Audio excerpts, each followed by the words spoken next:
on va parler des idées préconçues et de l'ingrédient essentiel, fondamental, dont on a besoin pour annoncer l'évangile aux autres personnes.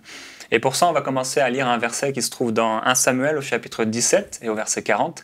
Et c'est un épisode qu'on connaît tous si on a lu la parole de Dieu, de la vie de David, où il est écrit « David donc prit en main son bâton et choisit dans le torrent 5 pierres polies. Il les mit dans sa gibecière de berger et dans sa poche, puis sa fronde à la main, il s'avança contre le Philistin. » Et bon, les gens, quand ils ont dû voir David, ce jeune David, avancer comme ça sur le terrain du combat, ils ont dû certainement se poser des questions, parce qu'ils avaient l'habitude de voir des soldats. D'ailleurs, Saül a proposé son armure donc, à David. On voit que David ne pouvait pas la porter.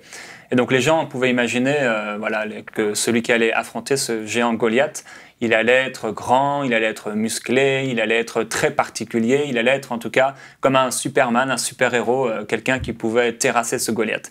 Et donc quand ils ont vu David, bon, on a vu que Saül au début, bon, il va se poser des questions, les frères de David vont aussi se moquer de lui, et le peuple, certainement, quand ils ont commencé à voir David s'avancer sur le terrain, ils ont dû se dire, mais qui c'est ce gars, qui c'est ce pauvre type en train de s'avancer sur le terrain avec ces 5 pierres polies, c'est un berger, il n'a pas du tout la carrure d'un soldat, mais qu'est-ce qu'il est en train de faire en ce moment?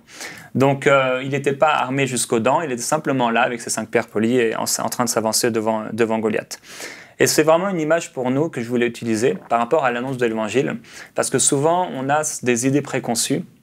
On a l'impression que pour aller annoncer l'Évangile, il faut être un Superman, il faut être un super-héros, ou alors il faut être un évangéliste, ou il faut avoir fait beaucoup d'années d'école biblique, ou savoir étudier tous les raisonnements que les gens pourraient nous donner, etc. Et en fait, on voit qu'il nous faut simplement l'amour. La Bible dit que l'amour parfait bannit la crainte. Et une des choses dont les gens ont le plus besoin pour annoncer l'Évangile, c'est la confiance, c'est le courage, c'est l'audace. Mais toutes ces choses, ça se retrouve dans l'amour, en fait. Et il est probable que, comme ça m'est déjà arrivé, vous vous sentiez pas de taille face aux incroyants. Vous vous dites, mais qu'est-ce que je vais pouvoir leur apporter? S'ils me posent des questions, qu'est-ce que je vais pouvoir leur dire? Moi, je ne suis pas évangéliste, etc. Et à l'époque, les ennemis dans tout l'Ancien Testament, ici Goliath, pour nous aujourd'hui, c'était une préfiguration des incroyants. Ces gens qu'on doit gagner pour Christ. On ne doit pas les tuer, on doit les gagner, on doit les aimer.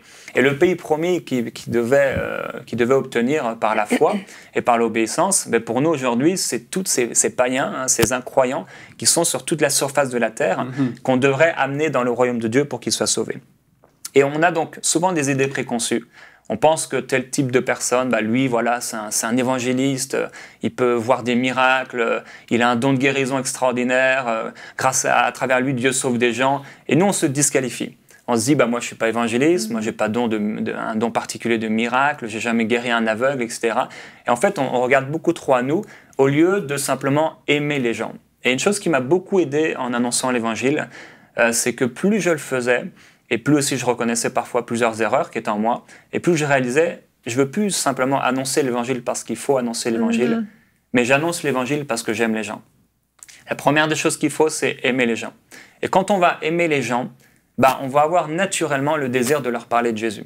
Ce Jésus qui peut les aider, ce Jésus qui peut les guérir, ce Jésus qui peut les sauver, ce Jésus qui peut les guérir de leur oppression spirituelle, etc.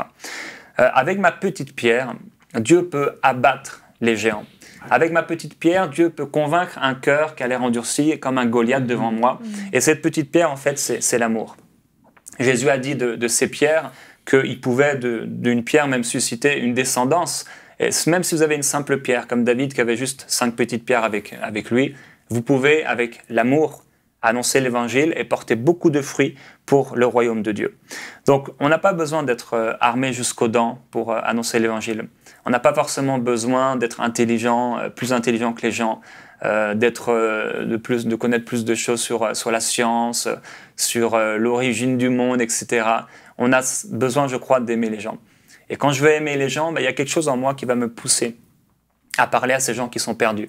Il y a quelque chose qui va me pousser à prier pour les malades. Certainement, si j'aime les gens, je vais commencer à vouloir les aider, à les prendre dans mes bras. Et l'une des choses, moi, que j'aime le plus, là où je suis le plus heureux, je pense, dans la vie, c'est quand je peux aimer quelqu'un. quand je peux prendre quelqu'un dans mes bras, quand je peux apporter à quelqu'un des paroles de consolation. Et c'est là où on se sent tellement épanoui. Donc, vous avez assez d'amour pour toucher une vie. Vous avez assez d'instruments. Vous avez tout ce qu'il faut pour manifester la gloire de Dieu. Et quand vous allez aimer les gens, c'est vraiment Christ qui va se manifester à travers vous.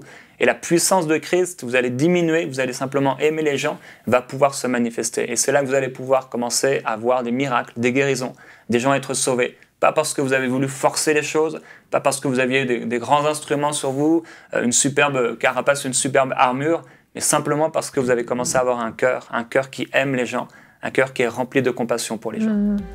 Retrouvez la suite de ce programme dans l'émission Bonjour chez vous sur EMCI TV.